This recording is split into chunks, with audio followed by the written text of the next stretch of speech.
bit about the show that you're doing for this year's comedy festival, because this is a little bit different to a lot of the shows that other people would be going along and seeing this year. Yeah, sure. So it's a science comedy, which is just a comedy which is about science topics. It's called On the Origin of Faeces, and it's about the weird and wonderful world of gut bacteria and how our guts work, and about poo. So how did you get fascinated with this topic? Like, what was it about this topic that made you decide, I need to do a show about it?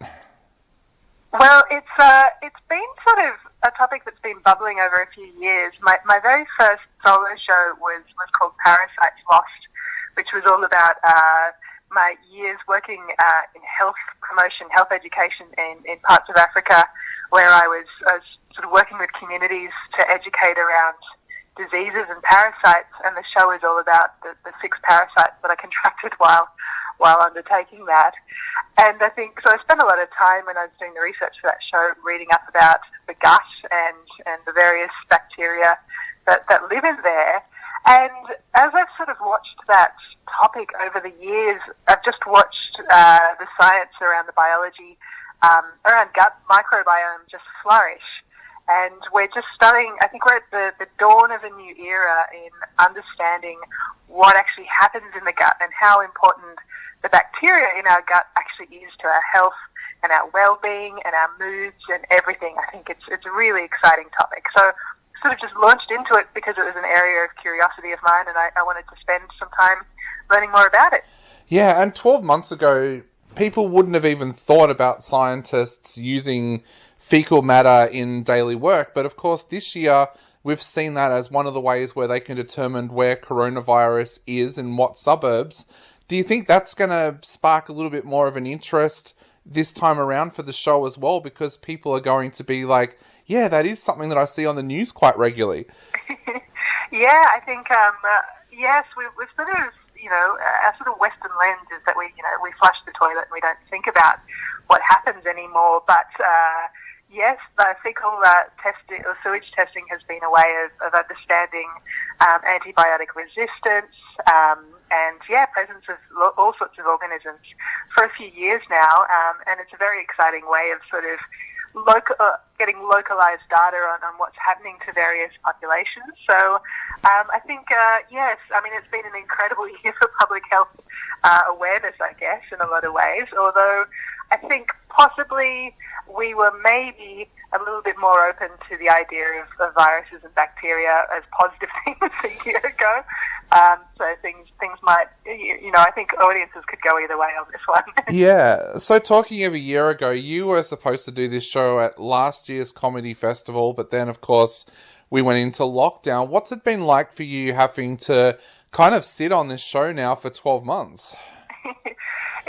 I think, comedy has its times, and I think this, it was very short notice. I think Comedy Festival got cancelled, I think it was 5 or 6 days before we were ready to go in. So an enormous number of comedians have done a huge amount of work, and, some shows, it's been really interesting 12 months on, because quite a few people have decided that the show they wrote wasn't relevant anymore. And comedy, it's a very interesting thing to sort of put into this perspective. I mean, it's been a traumatic 12 months for everyone, and, not to mention that it's been much harder for other countries. So I think a lot of us have had to ask ourselves, where does our comedy sit now? I mean, comic relief is a really important way of dealing with all sorts of dark topics. I mean, comedy's always been a way of dealing with death and with tragedy. But the question is always, what do people need to hear right now? What's going to make people feel better about things? And I think now that the world is sort of seeing a light at the end of the tunnel with the vaccines, we can sort of maybe step into some of those comedy topics and relax a little bit more than we might have been, 10, 12 months ago, when we just didn't know what was about to happen, and there was this palpable stress across society. So I'm hoping that this year's Comedy Festival is a chance for people to relax a little bit, to enjoy things a little bit more, and have a sense of hope for the future. Definitely. How difficult has the last 12 months been on you as an artist because you haven't been able to perform. So has that been pretty tough for you? Yeah, I have a dual career. I do comedy and I work in public health. And I at the beginning of 2020, I'd made the bold decision to go full time with comedy for a solid 6 months, and I had the Perth Fringe Festival, Melbourne Comedy Festival, New Zealand International Comedy Festival, and a few sort of other, about 10 other gigs booked in. So, yeah, overnight I lost 25 gigs, and then trying to get work for, artists, myself included, was very challenging. I was unemployed for 6 months as nobody really understood what to expect, and a lot of jobs went off the market just because everyone was adjusting to the working from home.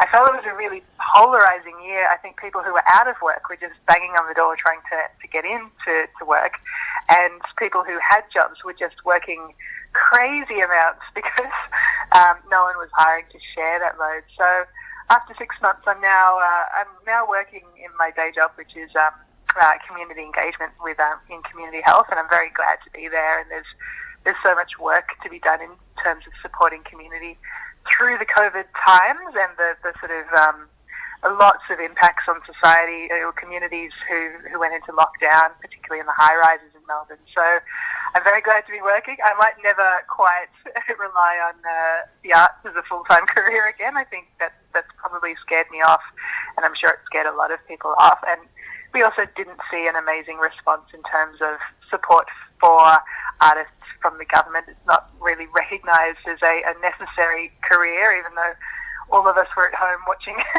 watching Netflix and listening to music as a way to cope from everything that was going on. So yeah, it's been a tough year, but I'm happy. Yeah. I think we're seeing the light at the end of the tunnel now.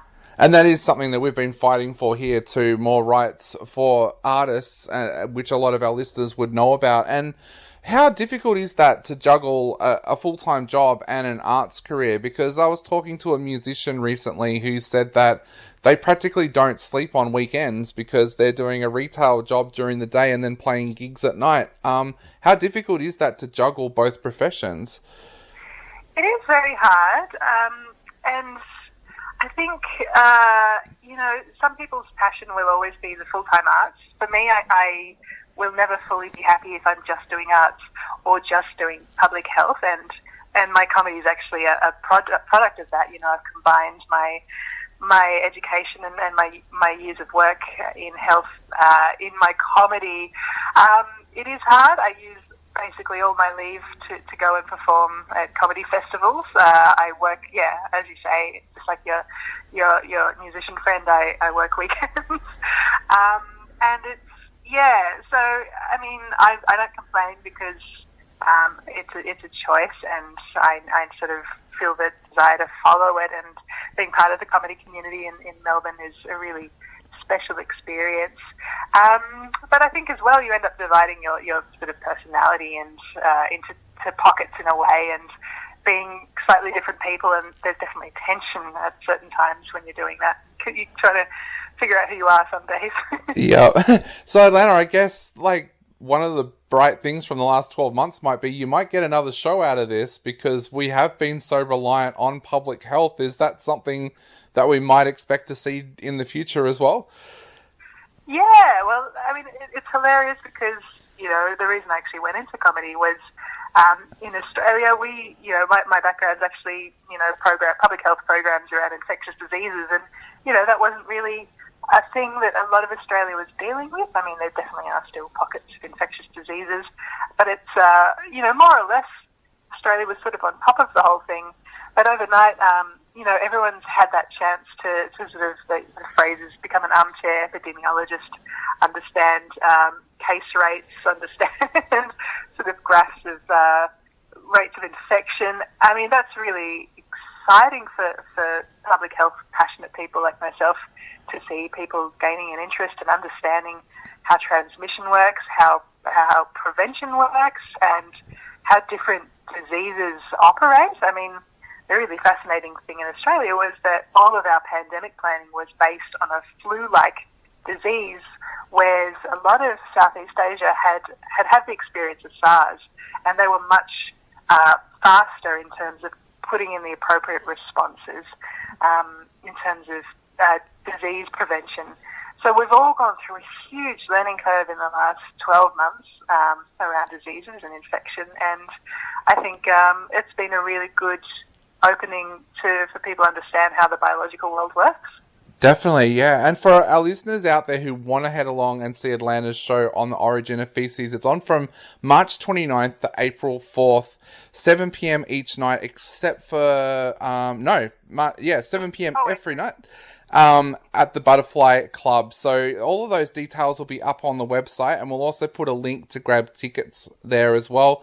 Alanta, is there anything you would like to say to our listeners out there before they decide to go out and grab tickets for this show?